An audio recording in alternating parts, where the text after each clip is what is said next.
I know you probably thought this was gonna be another video at an event, but I've got more of those coming, so don't worry. Today, I wanna talk to you guys about different tips and tricks that I have to offer for those of you who are looking to get involved in event photography. See, we as event photographers, we get overlooked a lot when it comes to the event planning world. Why? Because I get it. Everybody has a Galaxy, everybody has an iPhone, so they feel that they can do pictures on their own, or they feel like they have a friend or a family member who has a DSLR or a mirrorless camera.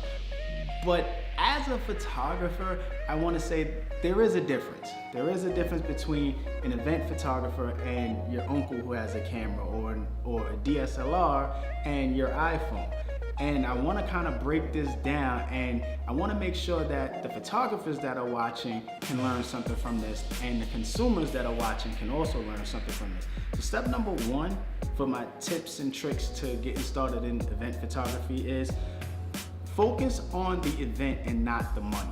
See, when you focus on getting paid, it shows in your work, it shows in your attitude, it shows in everything. Because you're just focused on making your money, that you're not paying attention to certain things like your lighting, your exposure, your shutter speed. You're not focusing on the essentials of making the picture and creating a good image. So you wanna make sure that you pay attention more to the event and more to what you have going on than focusing on getting paid.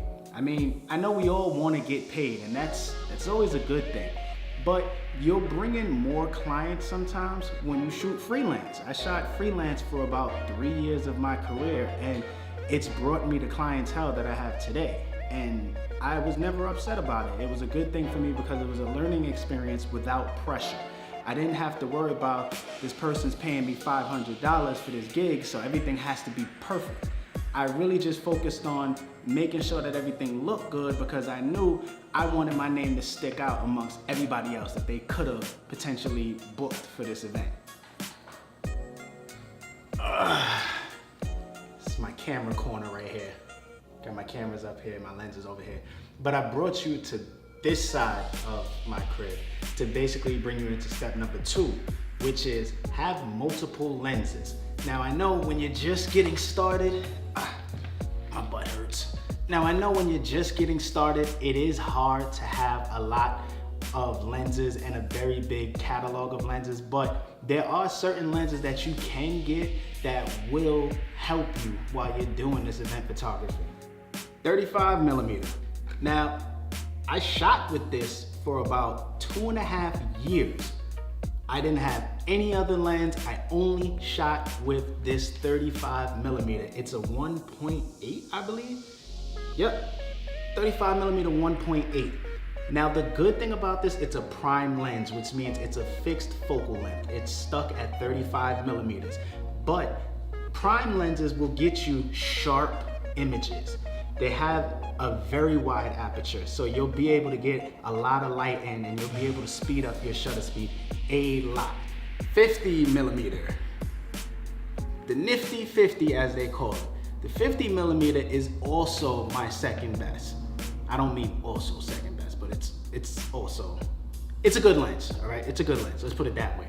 The good thing about the 50mm is that it is a great range. You're not too close to your subject, you're not too far from your subject, you're very sharp on with your subject. Everything looks great.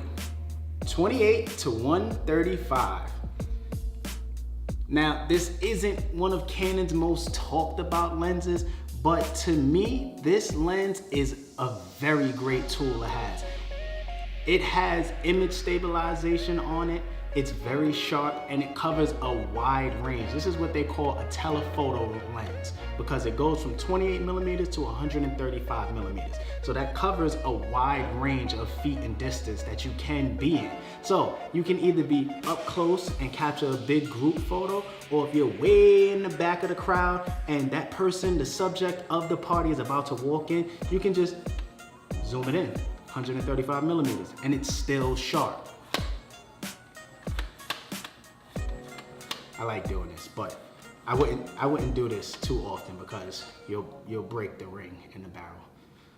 Let me just put this back. 75 to 300.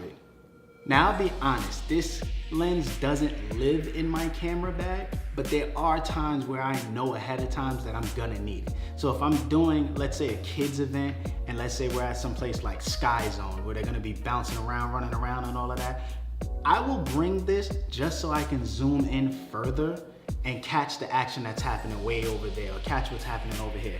Now the only downfall to this, it is very slow. The autofocus on it sucks. And I know they do have the L series lens, but when you're first starting, you're not gonna have money for an L series lens. You're gonna go with this. This is about $100, maybe $200. I don't know. I got this about 4 years ago. I was still living in the Bronx, renting a room when I got this. So you're not gonna have money for an L series lens. Now, if you do have money for an L series lens, then more power to you. But right now, this is mainly what I shoot with. I've also got my little kit lens for my M50, but I don't use it.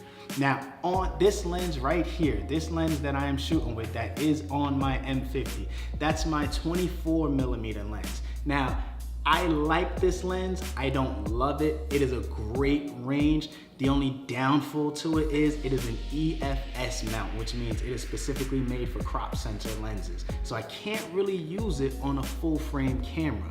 When I first bought it, I was shooting with my Rebel T3, so it worked perfectly on there. And then I upgraded and I was just like, but it does work well in combination with my M50.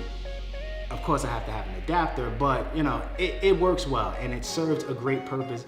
Very sharp lens, very good lens. In case anybody was wondering who these two guys are, this is Ed and this is Eddie. They protect my camera corner when I'm not here. They're like the little gremlins? No, what were the ones that protect? I don't know, but they just protect all my stuff when I'm not here. They do a pretty good job.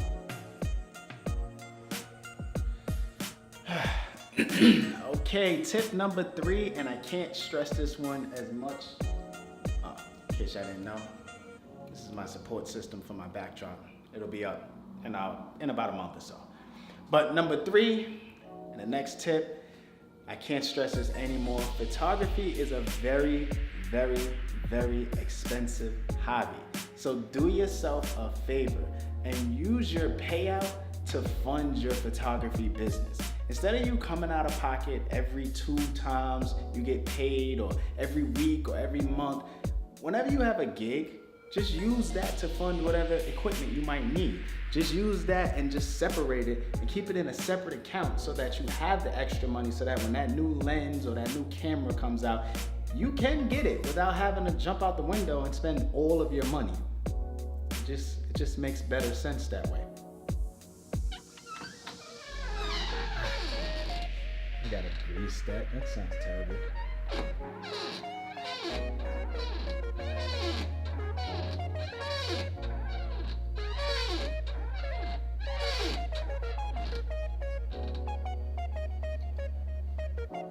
This next tip is for those of you who are just getting started in the event photography business. Never have a set price. What I mean by that is when you develop your packages, you want to make sure that everything says this package starts at such and such price. Why? Because no event is the same as the next. So you might have one event that's a baby shower, 50 to 60 people, and they only need you for 1 hour, and it's located right around the corner from you.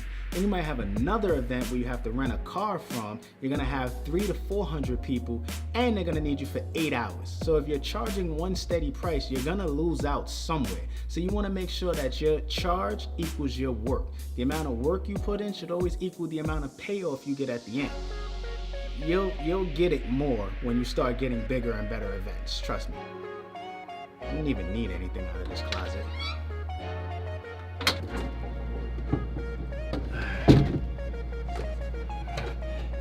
My next tip, and my final tip, my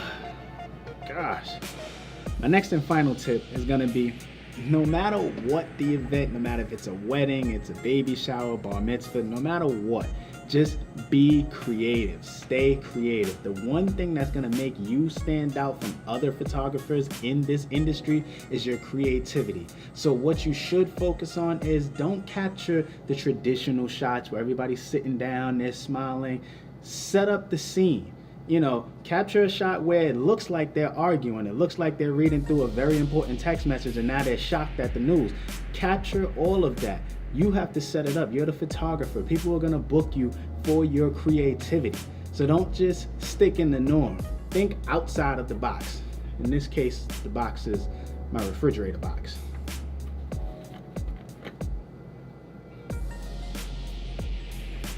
I think I gotta get rid of this milk.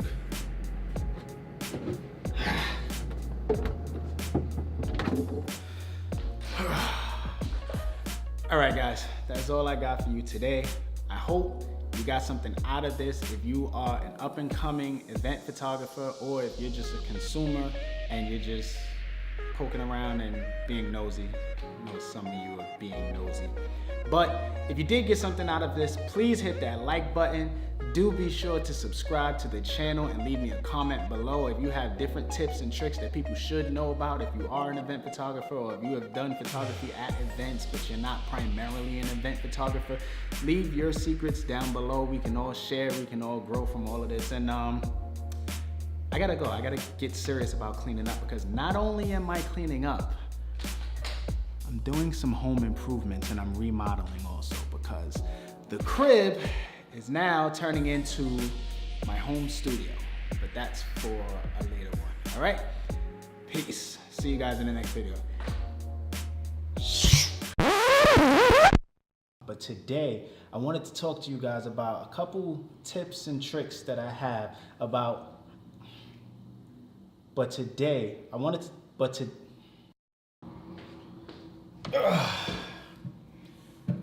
I know you probably throw it. Let's try that again.